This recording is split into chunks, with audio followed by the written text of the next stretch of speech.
Hi, everyone. My name is Sam Vincent from the SAE Media Group's Unmanned Maritime Systems Technology Conference, taking place in DC in September from 23rd to 25th next month. And I'm delighted to be joined here today by the Deputy Chief of Naval Operations for Warfighting Requirements and Capabilities, Vice Admiral Jimmy Pitts.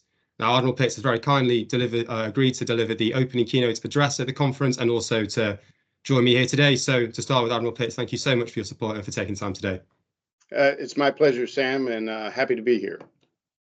Thank you very much. So just to get started, as the CNO supported commander for unmanned systems, I was wondering if you could explain a little bit more about the role that yourself and the team are playing in building and developing the future hybrid fleet. Thank you for the question, Sam. Yes, our Navy continues to expand the use of unmanned technology in all domains. We're steadily increasing our appetite and appropriate risk to facilitate the pace of innovation and driving a cultural change throughout our Navy to increase comfort and aptitude with new and creative solutions. And as we've seen, unmanned systems have proven their worth for many years at the tactical level in operational employment, and recently on the battlefield in the Armenia and Azerbaijan conflict, and as we're seeing in Ukraine and Russia conflict. As the CNO's lead for unmanned systems, we are reinvigorating the CNO's navigation plan implementation framework for unmanned systems and taking deliberate steps to characterize and implement all the capabilities necessary to develop and sustain a world-class, all-domain hybrid fleet. The hybrid fleet of the future directly aligns with the CNO's priorities of warfighters, warfighting, and the foundation that supports them. And it's my job to ensure our hybrid fleet meets her intent.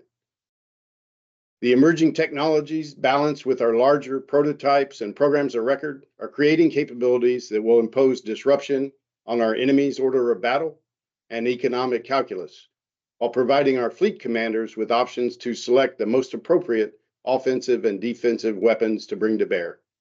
By setting the warfighting requirements of our fleet, I will continue to drive innovation and ensure our hybrid fleet is both capable and lethal in all domains. Fantastic. Thank you very much for that. And sort of as you laid it out there, it's a hell of a mission statement, both in sort of size and scope. And I was wondering, in terms of building that hybrid fleet, what would you say some of the key challenges are that you've come across, and how are you looking to overcome those?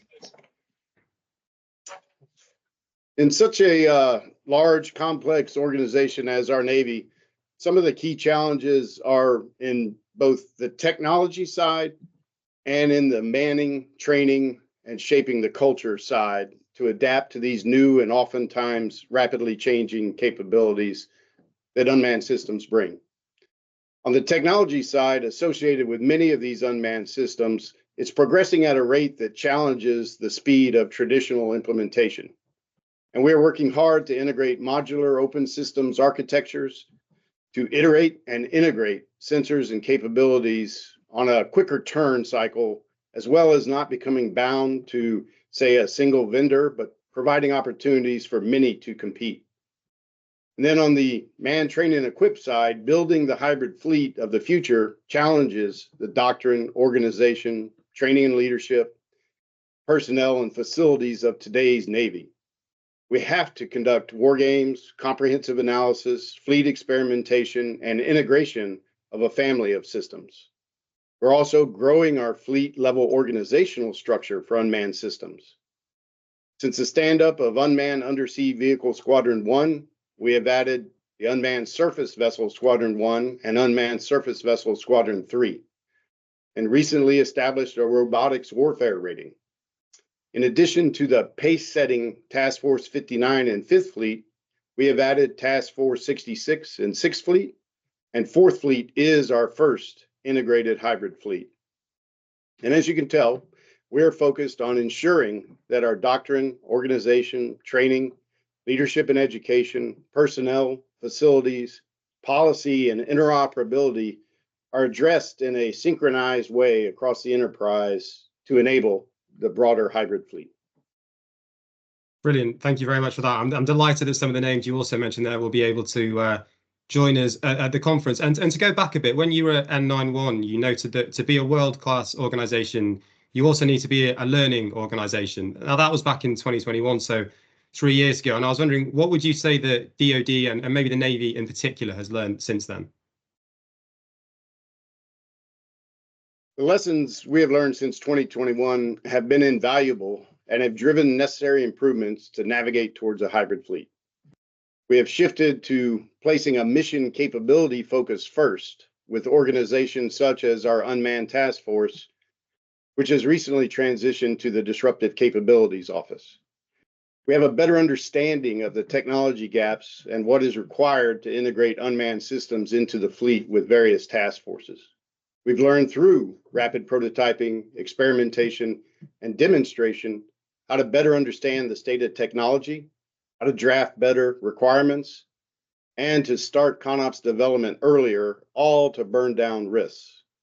We're continuing to learn how to go from homogeneous bespoke platforms to heterogeneous integrated unmanned systems.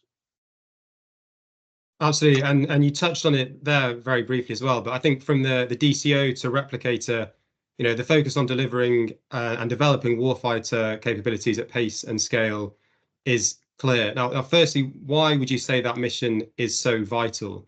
And secondly, to any of our industry friends who might be watching this, what would you say to them who are sort of keen to play a role in executing it?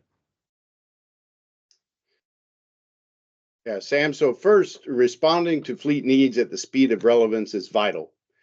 Initiatives like Replicator are helping to accelerate our pace to counter military mass while significantly reducing our cost to kill ratio. And our imperative is we absolutely have to deliver the right capabilities at the right time, in the right places, and at scale. And that will help us remain at the cutting edge of maritime dominance. And to the second part, I would say we want to partner with industry to close the gap between technology development and fleet integration. And to do so, we need a healthy industrial base that is flexible, ready to outpace, and ready to deliver state-of-the-art technology on demand. Certainly a vital message to take away. And finally, we, and particularly myself, as sort of doing the initial conversation, absolutely delighted that you very kindly agreed to join us at the conference next month and to deliver the opening keynote address. I was just wondering if you could share a little more on sort of why you decided to join us and also what you're hoping to achieve by doing so. Sam, thank you for the invitation, first and foremost. And really, as a member of the CNO staff, I want to impress upon industry and our international allies and partners that the U.S. Navy is making changes to enable the operational integration of these technologically advanced systems. We want to partner with an industrial base that is ready, willing, and able. And we want our allies and partners to know that we are open for collaboration, improved communication, and working together through the challenges of operational integration to enable joint and combined hybrid fleets. Brilliant. Well, thank you very much for that. And again, for taking the time today, Admiral Pitts, it's been an absolute pleasure. My pleasure. Nice meeting you, Sam. Absolutely. Thank you very much.